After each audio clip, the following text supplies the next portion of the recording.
The 19th of June, 1991. Colombia wakes up to news that disrupts any notion of authority. Pablo Escobar, the most wanted man in the country, turns himself in. He does not arrive defeated.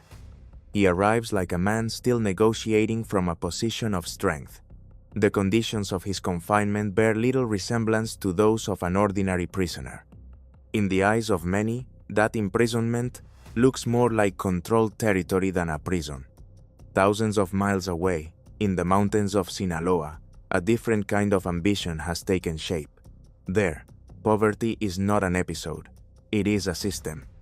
In regions where the state's presence is limited and the formal economy barely offers survival, Joaquín Guzmán Loera grows up watching a parallel hierarchy sustained by clandestine routes, intermediaries, and loyalties that are bought or demanded.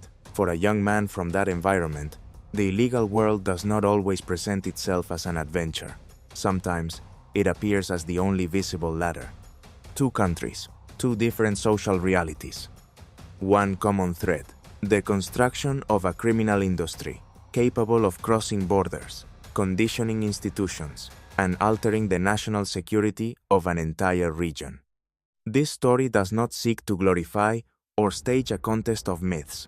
It is a parallel journey through two trajectories that change the relationship between crime, politics, and power in Latin America. And in the end, one question will remain, to be answered not with admiration, but with analysis. Which model of illegal leadership left more lasting consequences, and why? To understand that, we have to go back to the beginning. Pablo Escobar was born in 1949 inches in the department of Antioquia, into a family with no ties to the elites. His father worked as a farmer, and his mother was a school teacher.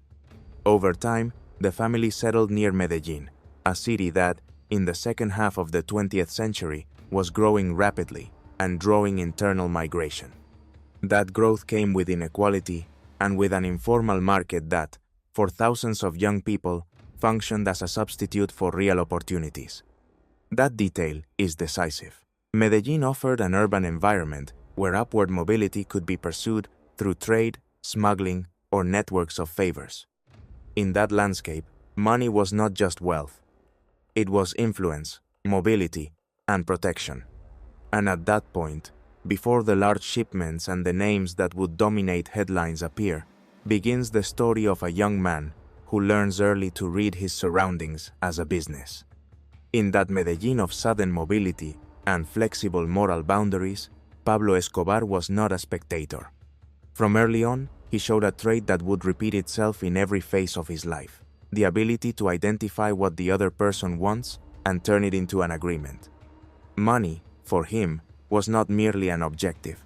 It was a tool to buy time, secure loyalties, open doors, and build a reputation that could serve as a shield.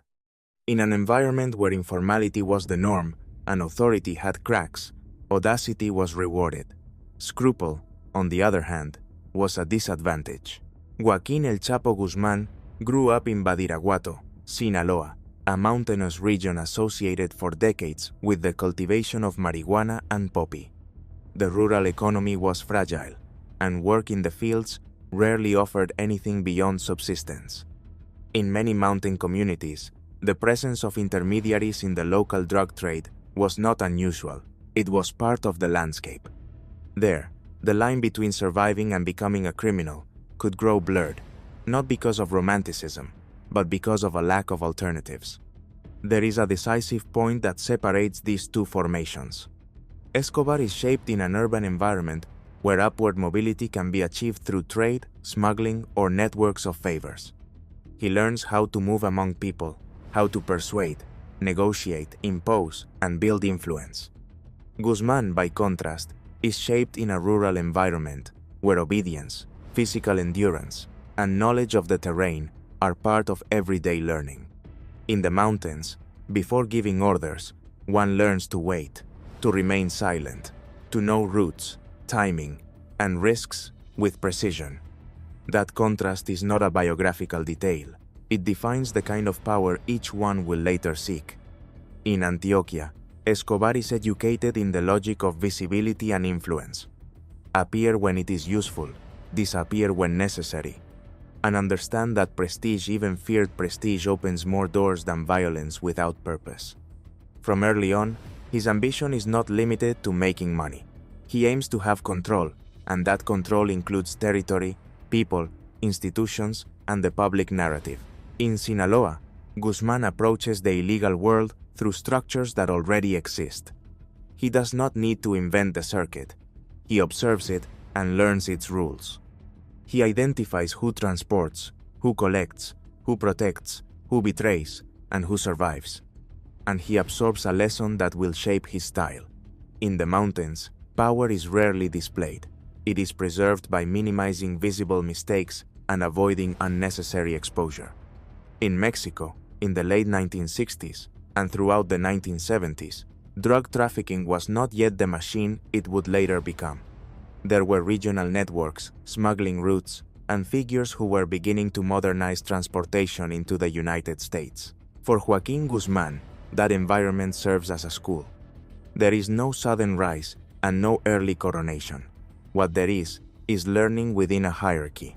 One's place is earned through discipline, endurance, and usefulness. Meanwhile, in Colombia, a change is approaching that will redraw the board on a continental scale. Demand for cocaine in the United States is growing rapidly, and, within a few years, what had once been scattered smuggling begins to organize itself as a supply chain: production, refinement, transportation, distribution, and money laundering. With that growth come extraordinary profits, but also unprecedented pressure, more violence, more corruption, more competition, and, above all, an increasingly direct clash with the state. It is at that point that the two stories intersect, even though their protagonists never meet face to face. In Medellin, an ambitious young man seeks to dominate the business from the center, with a drive to command and a fixed idea, to turn economic influence into real power. In the mountains of Sinaloa, another young man learns to move forward within an already established system, with the patience of someone who understands that, in that world, surviving is just as important as growing. In Sinaloa, Guzmán approaches the illegal world through structures that already exist. He does not need to invent the circuit. He observes it and learns its rules.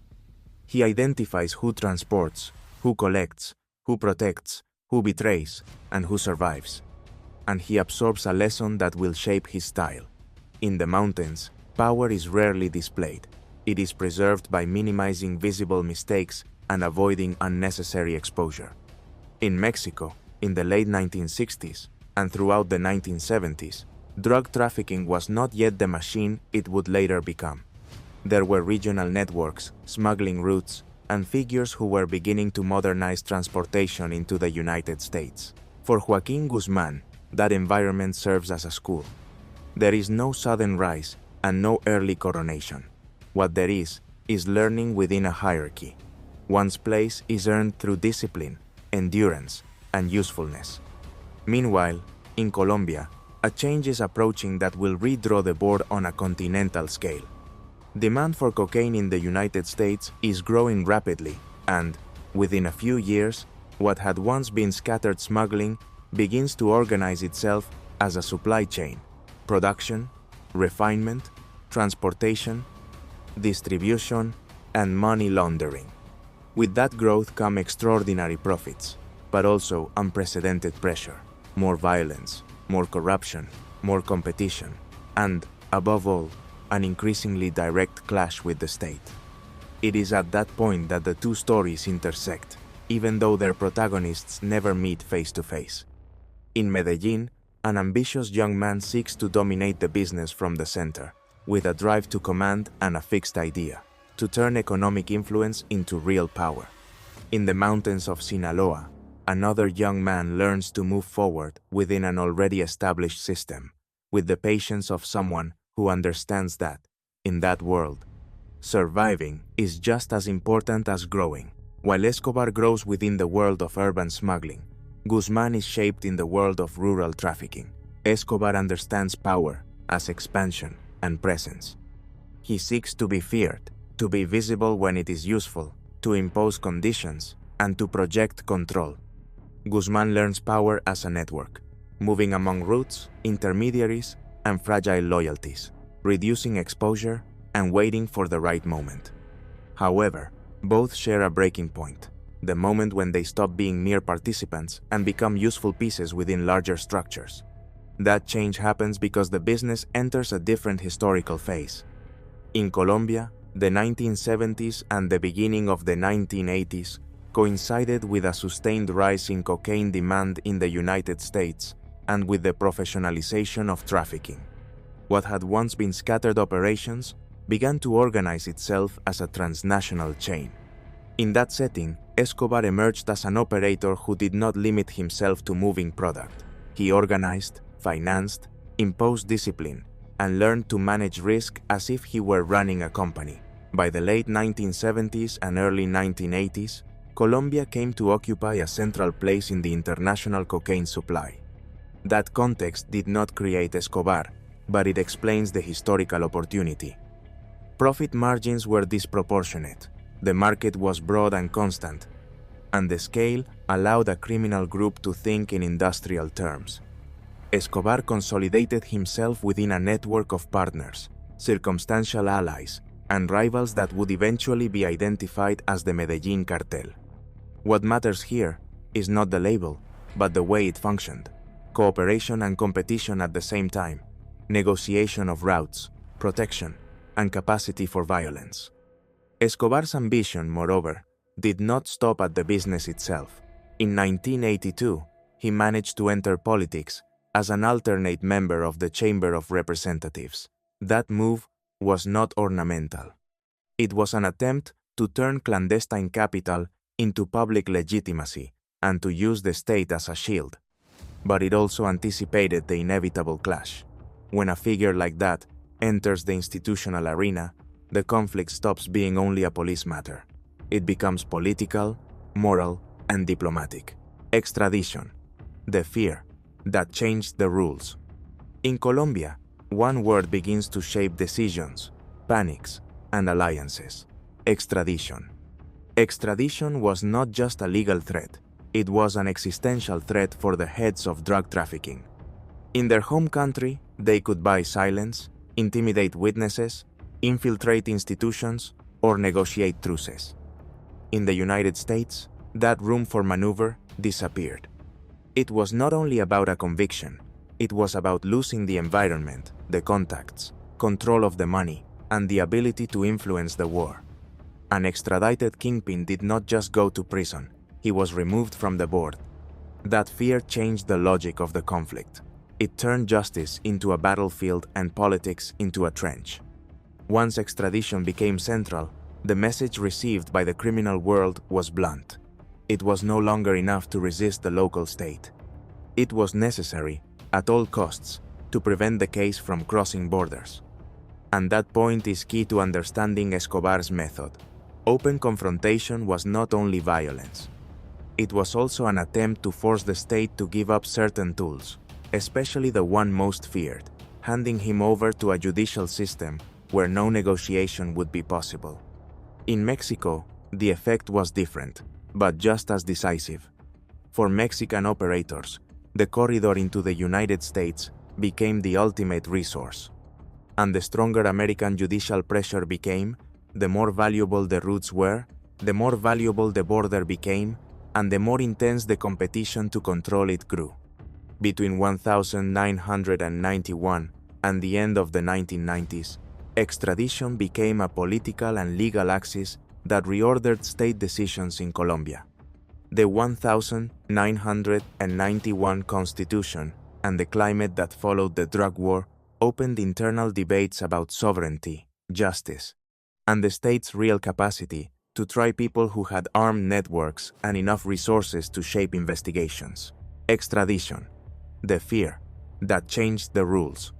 In Colombia, one word begins to shape decisions, panics, and alliances: extradition. Extradition was not just a legal threat, it was an existential threat for the heads of drug trafficking. In their home country, they could buy silence, intimidate witnesses, infiltrate institutions, or negotiate truces. In the United States, that room for maneuver disappeared. It was not only about a conviction, it was about losing the environment, the contacts, control of the money, and the ability to influence the war. An extradited kingpin did not just go to prison, he was removed from the board. That fear changed the logic of the conflict. It turned justice into a battlefield and politics into a trench. Once extradition became central, the message received by the criminal world was blunt. It was no longer enough to resist the local state.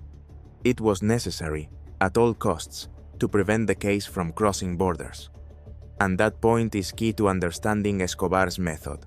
Open confrontation was not only violence.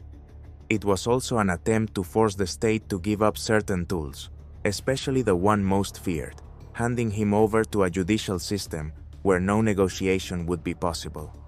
In Mexico, the effect was different, but just as decisive. For Mexican operators, the corridor into the United States became the ultimate resource. And the stronger American judicial pressure became, the more valuable the routes were, the more valuable the border became, and the more intense the competition to control it grew. Between 1991 and the end of the 1990s, extradition became a political and legal axis that reordered state decisions in Colombia. The 1991 Constitution and the climate that followed the drug war opened internal debates about sovereignty, justice, and the state's real capacity to try people who had armed networks and enough resources to shape investigations.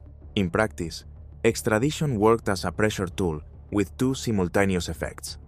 First, it raised the cost of capture for the kingpin. It was not only about losing freedom, but about losing the environment that allowed him to exert influence. Second, it raised the cost for the government. Every attempt to apply that tool could trigger reprisals, political crises, and intimidation campaigns.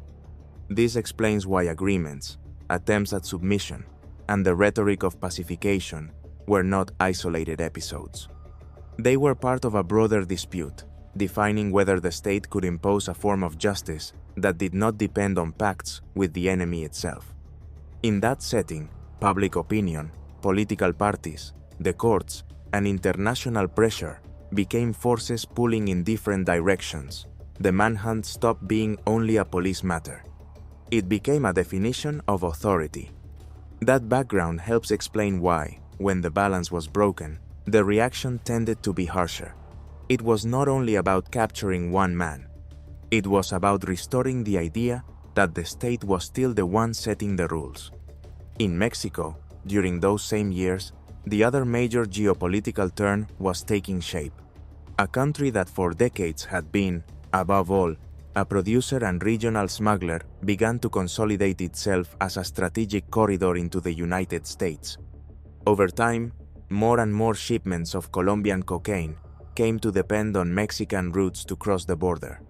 That shift reconfigured criminal power on the continent. Colombia concentrated production, volume, and capital. Mexico concentrated logistics, the border, and control of corridors. To understand why that shift was decisive, it helps to describe the business chain as if it were an industry. Producing is not enough. It is necessary to process, move, hide, collect, reinvest, and repeat. Each stage has its own risks, and each risk creates a specialty. In Colombia, the initial advantage lay in production and refinement, as well as access to ports and corridors connected to maritime and air routes. For years, a significant share of the volume and capital was concentrated there, with organizations capable of financing shipments, securing laboratories, and sustaining export networks. Mexico, by contrast, became the decisive stretch when the business started depending more and more on the crossing into the United States. The value of the border is not measured in miles, but in capacity for control, land routes, crossing points, urban corridors, local protection, and distribution logistics. As trafficking came to rely on Mexican routes, power no longer rested only with whoever produced. It also rested, and increasingly so, with whoever ensured that the flow reached the final market. That shift altered the relationship between organizations. Alliances became transactional and fragile, because each stage of the chain could dispute margin and authority. From that point on, organized crime in the region could no longer be explained by a single country or a single group. It had to be explained by the relationship between production, logistics, and the border, and by the competition to control the stretch that mattered most, the crossing. This is the point at which the comparison stops being biographical and becomes structural. In Colombia, one man tries to turn clandestine wealth into political power and public recognition.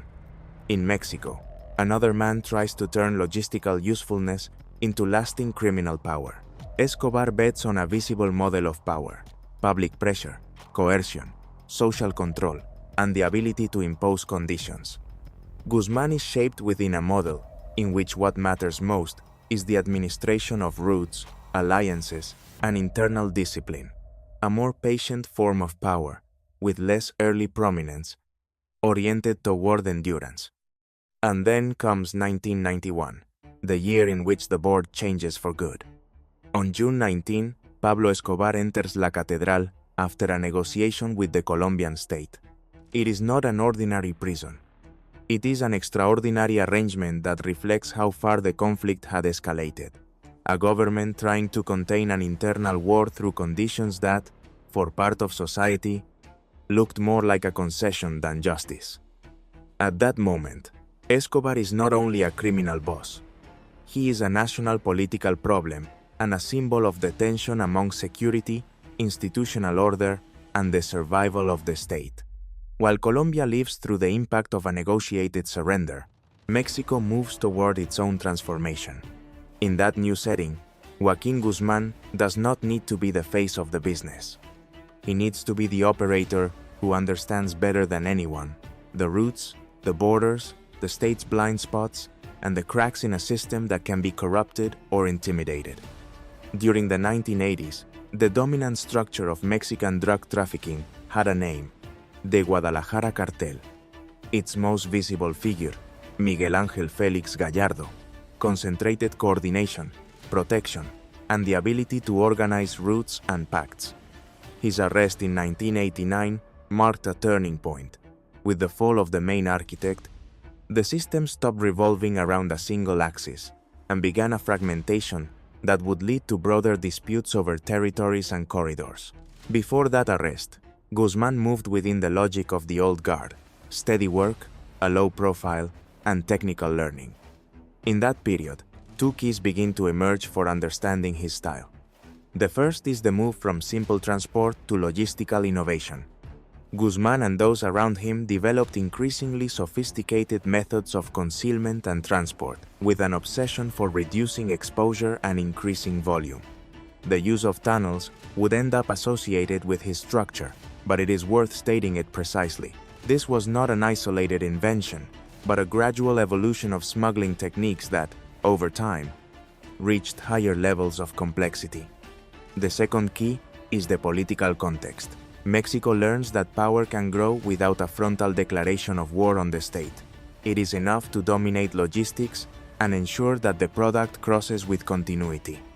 That method does not eliminate violence, but it tends to manage it more cautiously when the priority is to sustain routes. With the fall of the Guadalajara Cartel in 1989, the board is reconfigured, the balance breaks, disputes emerge, and former subordinates begin competing for plazas and corridors. In that process, Guzmán operates with greater autonomy, not because he is already untouchable, but because the system atomizes and forces each group to sustain itself on its own. The border becomes the strategic resource. Whoever controls the crossing controls the flow and the money. In that context, a rivalry erupts that will define the years to come. The conflict between the Sinaloa group and the Tijuana Cartel, associated with the Arellano Félix family. The chain of attacks and reprisals forces Guzmán to strengthen security and move with extreme caution. This stage culminates in a decisive blow. Guzmán is captured in Guatemala in 1993. It is an international arrest that interrupts his expansion and returns him to the condition of prisoner at a time when he was not yet the country's undisputed actor. The immediate reason for the manhunt also shows the nature of the conflict in those years. In 1993, Cardinal Juan Jesús Posadas Ocampo died at the Guadalajara airport during a shootout that authorities linked to that rivalry.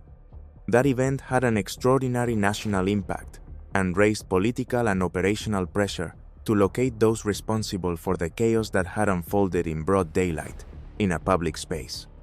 From that point on, Mexican history enters a pattern that will repeat itself: arrest, realignment, corruption, escape, and reconfiguration. Guzmán remains imprisoned for years and escapes in 2001. But what matters is not the escape as spectacle, but what it enables afterward. The return to a fragmented setting, with multiple actors competing for roots and with the need to rebuild power without losing internal control. In that new context, the idea of a federation becomes popular, an alliance of groups linked to Sinaloa. Beyond the name, what matters is the model: flexible coordination among actors who, in certain periods, cooperate to face common threats and protect corridors. How money becomes power, laundering, and influence. At this point, it is worth pausing on a mechanism that is often mentioned only superficially: laundering. Without laundering, drug trafficking money is a problem. It accumulates, but it cannot be used without leaving a trace. With laundering, that money stops being a risk and turns into power. It buys properties, businesses, companies, transportation, lawyers, security, and, above all, influence. Laundering is not a single act, it is a process. It begins with the need to introduce cash into circuits that appear legitimate. It continues with dispersion, many small movements, multiple intermediaries, different territories, so that the origin becomes difficult to trace. And it culminates in reinvestment. When that capital returns to the legal world, it no longer presents itself as street money, but as investment, profit, or business. That process has a direct effect on criminal power. It expands the ability to buy silence and build economic dependence. Corruption does not operate only through threat. It also operates because money generates jobs, creates favors, and makes certain communities vulnerable to pressure from the group that finances part of everyday life. That is how control is built, without the need for a permanent armed presence. In Colombia, that money feeds protection networks and the idea that the kingpin can negotiate with the state on equal terms. In Mexico, that money strengthens logistics and continuity: vehicles, routes, warehouses, regular payments, communication structures, and a growing capacity to sustain large-scale operations. And when money manages to turn into influence, power no longer depends only on terror. It also depends on normalization, the ability to make part of the system function as if that parallel economy were inevitable. That is the point at which the drug trafficking industry stops looking like a clandestine network. It becomes an actor with a real presence in the economy, and that is why its downfall usually does not come from a single blow, but from the accumulation of pressure, fractures, and mistakes. That flexible coordination in Mexico becomes even more relevant when adversaries with a military profile appear. Los Zetas, originally formed as the armed wing of the Gulf Cartel and made up of deserters from special forces, raise the professionalization of violence. Their expansion reconfigures rivalries and methods of war. When armed structures with tactical discipline and the ability to operate in cells enter the scene, the cost of conflict changes. It is no longer only about controlling routes, but about resisting sustained offensives and contesting territory with more organized methods. This detail is crucial. The point is not to present violence as spectacle, but to explain a structural change. When an armed actor with training enters the scene, organizations face a simple dilemma: adapt or be subdued. And that adaptation, in many territories, usually involves local agreements, purchased protection, or informal coordination. Mexico then enters a prolonged gray zone, where the line between pursuit and tolerance can vary depending on the plaza and the political moment. In Mexico, one word sums up the territorial reality of the business: plaza. A plaza is not just a place, it is a system.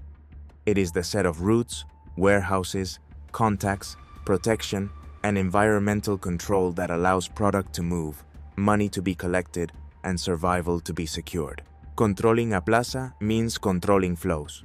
Who comes in, who goes out, who transports, who watches, who collects, and who decides when it is best to keep a low profile. That is why power is not sustained only by large national alliances. It is sustained at the local level: municipal police, regional commanders, customs officials, highway operators, informants. That layer is what allows the business to function every day without constantly drawing attention. That is where a form of corruption appears that is rarely described with precision: routine corruption. It is not always a spectacular bribery scene. Sometimes it is the normalization of a fee, a favor, an omission, a prior warning about operations, or a convenient shift change. That routine creates dependency and makes the system seem stable until it breaks because of a political change, a betrayal, or the arrival of a rival group. When that stability breaks, the plaza becomes war, because what is being contested is not only a territory. What is being contested is the right to operate, the passage, the collection, the silence, and survival. In Colombia, Escobar had chosen another logic.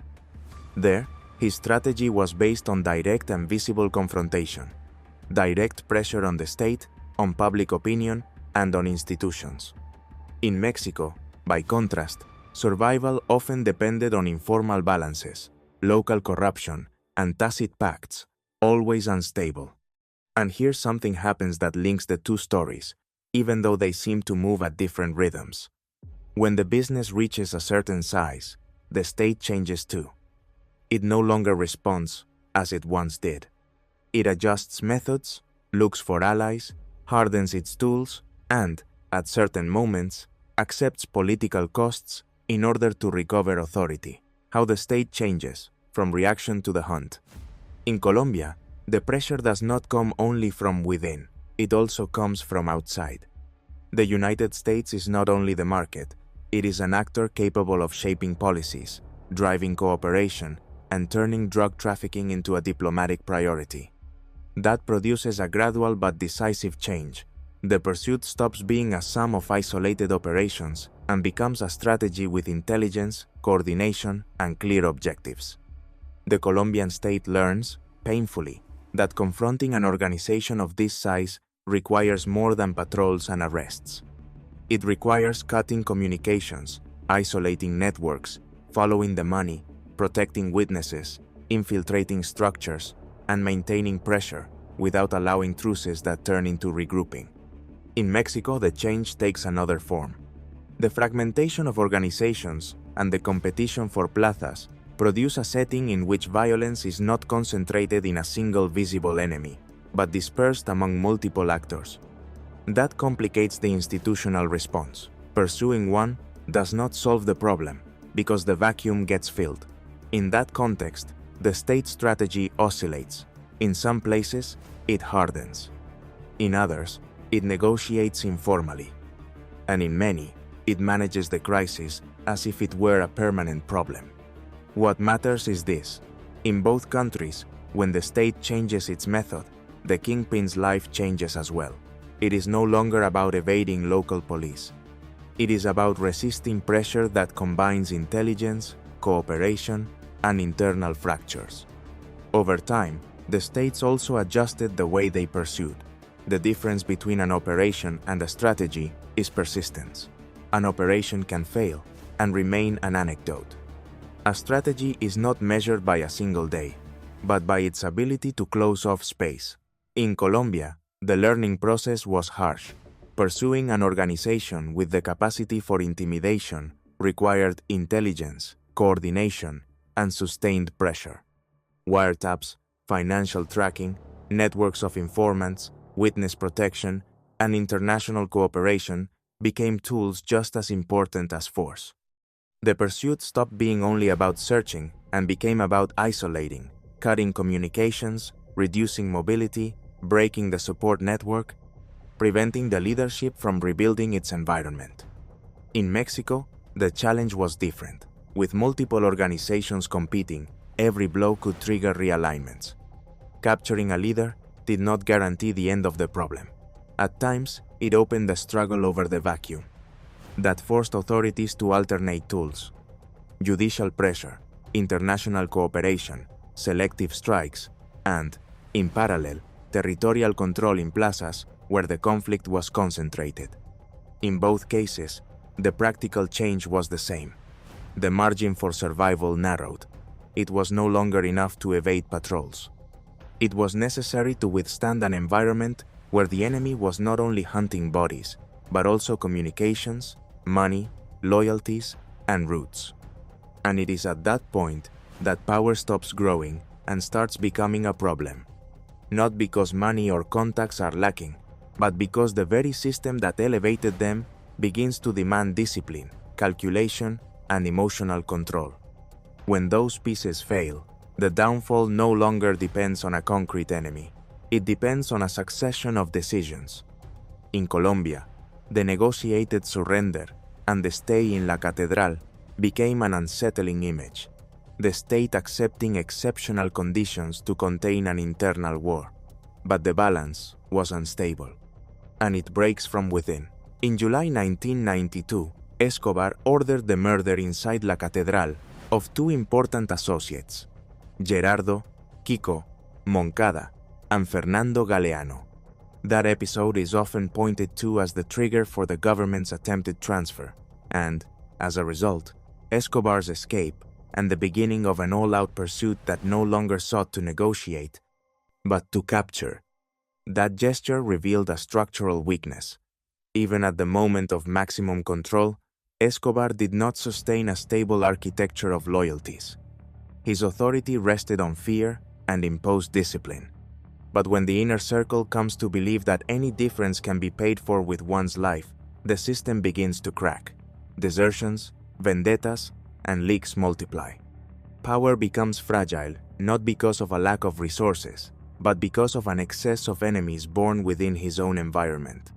In that climate, an actor appears that sums up the collapse of the ecosystem: Los Pepes, a group associated with enemies and former allies that attacked his network in the final stretch. Its existence is significant because the conflict stops being only the state against a kingpin.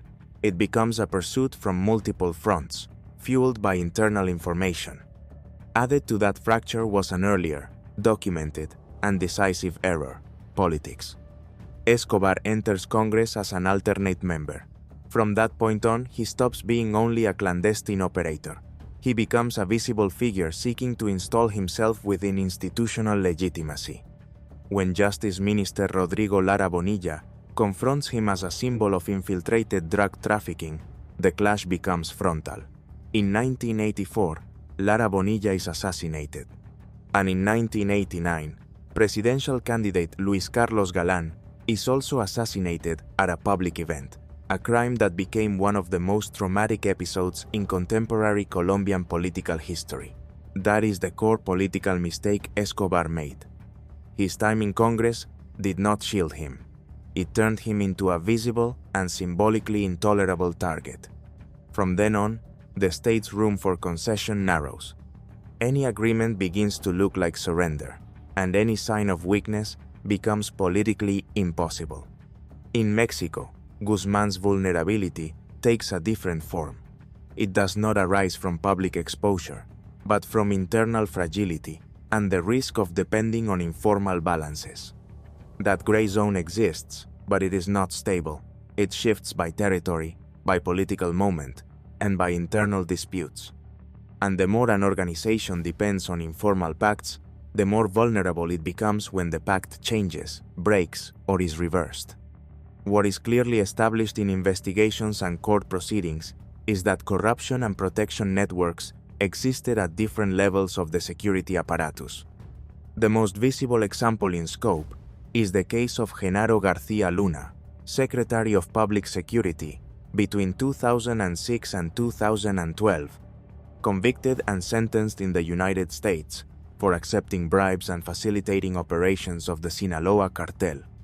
But this reality does not come down to a single name. The phenomenon was broader. Local balances, corruption, rivalries, and shifting negotiations. And that same elasticity, which protects at one moment, exposes at another.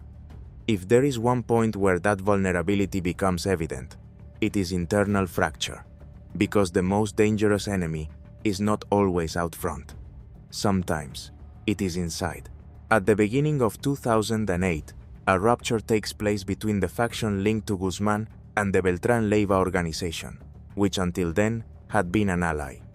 The capture of Alfredo Beltrán Leiva is often pointed to as the trigger. From that moment on, sectors of the Beltrán Leiva bloc blamed Sinaloa leaders for having facilitated or allowed the downfall.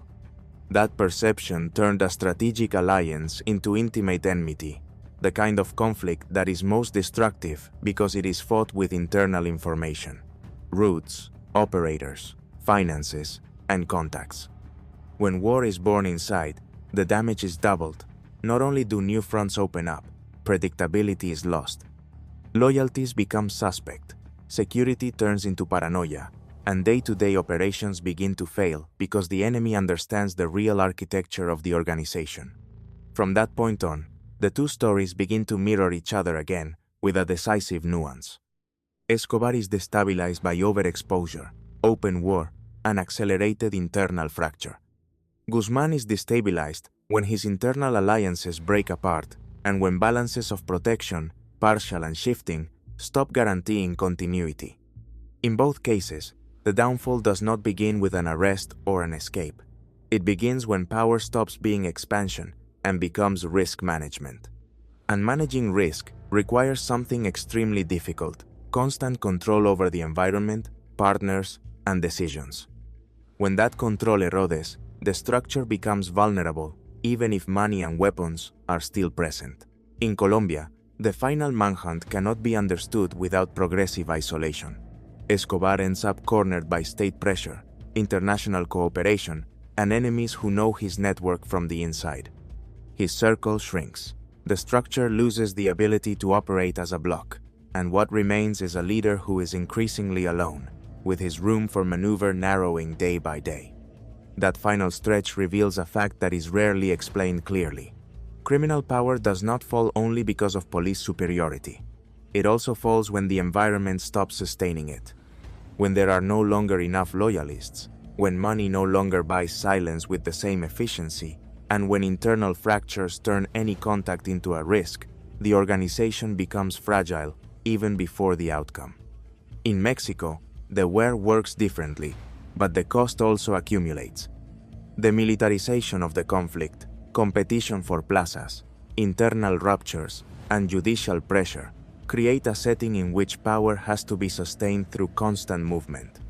In that context, even the right decisions have unpredictable consequences, because every shift opens a vacuum that others try to occupy. In 2008, Edgar Guzmán López, one of Joaquín Guzmán's sons, was murdered in Culiacán. That blow is not only a family tragedy, it exposes an uncomfortable reality. A power built on secrecy and territorial control does not guarantee safety even for those closest to the center. In both cases, losses end up becoming part of the mechanism that accelerates the ending. Not as moral punishment, but as a structural fact. When the business is sustained by permanent conflict, sooner or later, the conflict crosses limits that the leader himself tried to establish. Risk stops being external and becomes intimate. And then the question appears that this documentary has tried to sustain without turning it into spectacle. How is power measured in organized crime? Escobar was a symbol of open confrontation. He tried to bend the state through coercion, political pressure, and social control. His story changed the way Colombia and the world understood drug trafficking as a threat capable of challenging institutions, elections, and national security. But it also left a precedent about the cost of exposure. When leadership rests on visible domination, the downfall tends to be equally visible and, often, final. Guzmán, represented another logic, that of the operator who turns routes, logistics, and alliances into an adaptable system. His influence is explained less by a single gesture and more by the ability to survive realignments, arrests, rivalries, and cycles of pursuit. His trajectory shows how criminal power can last longer when it is organized as a network, with distributed command and the ability to recompose itself. That is why it is not necessary to declare a winner in order to understand what matters most. These are two different models of illegal authority in two different political contexts that ended up having a deep impact on their countries and on the region. One turned open confrontation into his trademark and accepted the cost of exposure. The other sought to dominate the board through coordination, control of corridors, and risk management, avoiding extreme visibility for as long as possible. And both left behind a converging lesson: the highest point is not a safe place. It is the place where exposure becomes maximal, where the margin for error narrows, and where pressure, sooner or later, arrives from every front. The conclusion, therefore, is not a verdict. It is an invitation to think. If power is measured by the fear one imposes and by the ability to condition a state, Escobar defined an era. If power is measured by the ability to endure, adapt, and recompose itself within a fragmented system, Guzmán represents another type of threat. But the most important point is not to compare them as individuals, but to understand what they symbolize. Both operated within the same historical engine, a market with constant demand, extraordinary margins, and the ability to corrupt, intimidate, or capture institutions. And when a market like that takes root, the problem stops being a single proper name. The problem becomes structural. In Colombia, the Escobar case left a warning about exposure. When a criminal organization tries to dispute legitimacy with the state, it forces a reaction that ends up hardening the conflict. Violence becomes public, politics becomes a battlefield, and society is trapped in a permanent calculation between security and concession. Even when the leader falls, the country continues to carry the cost: damaged institutional trust, generations marked by fear, and a collective memory shaped by that era. In Mexico, the story shows another warning. Power as a network tends to survive better than power as a single figure. When an organization is managed as a system, it can lose pieces and still recompose itself. And in that recomposition, the phenomenon multiplies. New groups appear, new alliances emerge, and new wars over routes begin. Violence does not always explode all at once.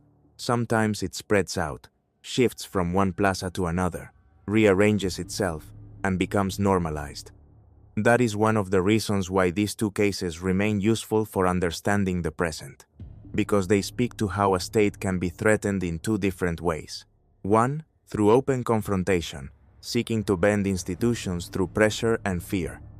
The other, through coexistence with institutions, penetrating their cracks, using corruption, local arrangements, and silence as a form of control.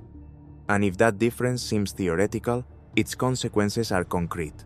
A frontal enemy usually provokes visible responses: reforms, international cooperation, operations, and policy changes.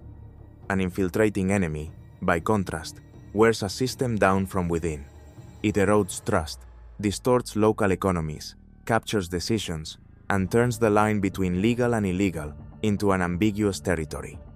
That is why the final question is not only historical. It is a question about the kind of damage that is hardest to repair. What is more dangerous for a country? An enemy that openly declares war on the state, or one that learns to coexist with it, penetrate it, and use its cracks whenever convenient? Thank you for watching this documentary all the way to the end. If this kind of story interests you, and you want more content with a journalistic approach and documentary narration, subscribe to the channel, leave your like, and turn on notifications. That way, you directly support the research and production of the next episodes. And now I'm reading you in the comments. Which of these two models do you think leaves more lasting consequences in a society, and why?